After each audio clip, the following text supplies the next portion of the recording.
So this is a quick video to go over the new features that I have been developing into the Syrinscape extension and module. So let's start off first by making sure we have Syrinscape running. I've got it running here, and I've got Fantasy Grounds. You install it in the same place as usual. Delete any of the old mods, obviously, in the old extension, so that you only have the Syrinscape Sounds extension. And there's only a single mod now rather than two separate mods. The single module contains both the links for the fantasy and sci-fi players as well as the links for the new Syrinscape online player. So we only need one module now. So we'll go ahead and make sure Syrinscape Sounds is enabled, and we'll go ahead and click Start. Give my table a minute to load up.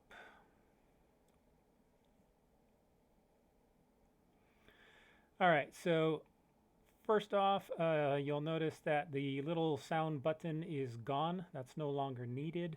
So instead, we're going to go to the library and we are going to look for and turn on the new Syrinscape Sounds data record or banner over here on the right. You can see the module is loaded, and I do have a reference manual with lots of instructions and pictures and whatnot to go through. As before, we do need to register your auth code. Now, one of the new features that I've added in is that you should only have to do this once. So we'll do it right now. We'll go ahead and copy the token. And on this new green button, the Syrinscape Sounds button, I can click it, and it takes a second to open because there's 22,000 plus entries. You can see there's 232 pages. And then there's a new register authentication token button right here. And we're just going to paste it in here and store it, and then we're done. Now that's stored once on your computer, and you don't have to do it again unless your authentication code changes. If it changes for whatever reason, then you could go ahead and just do that exact same process again.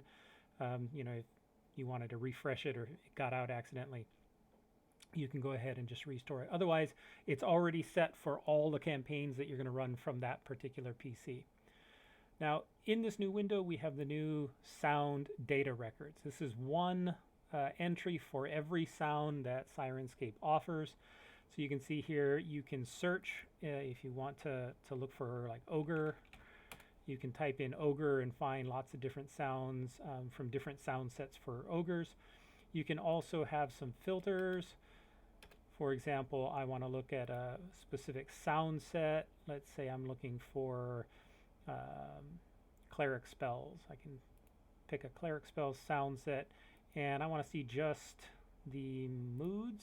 There's only a single mood, or something like a one-shot. Okay, here's a whole bunch of one-shots that I have available from this particular sound set. Now, to play them, I'm going to go ahead and open a sound.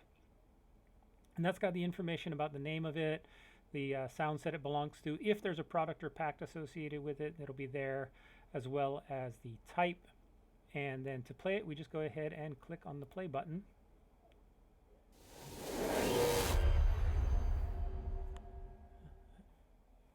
And there's also a stop button for every sound.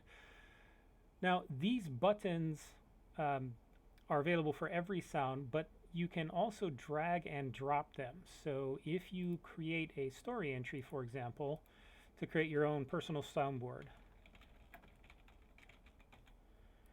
So if I have a little story entry, my own personal soundboard, I can go ahead and just drag and drop those sounds over. Maybe that one and an 8th level sound, and it'll create the links. Now once those are created, I can just click on those to play them as well.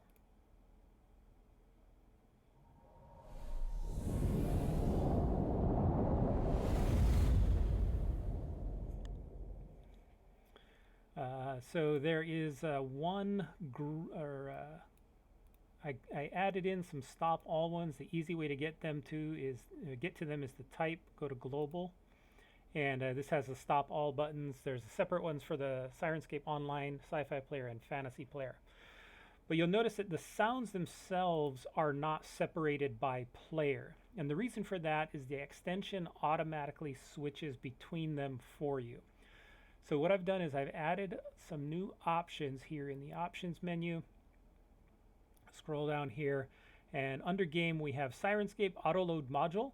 This is if you don't want the extension to automatically load the sounds module for you, then you just set it to no. It defaults to yes so that it auto loads the module, but otherwise you can set it so that it does not auto load the module.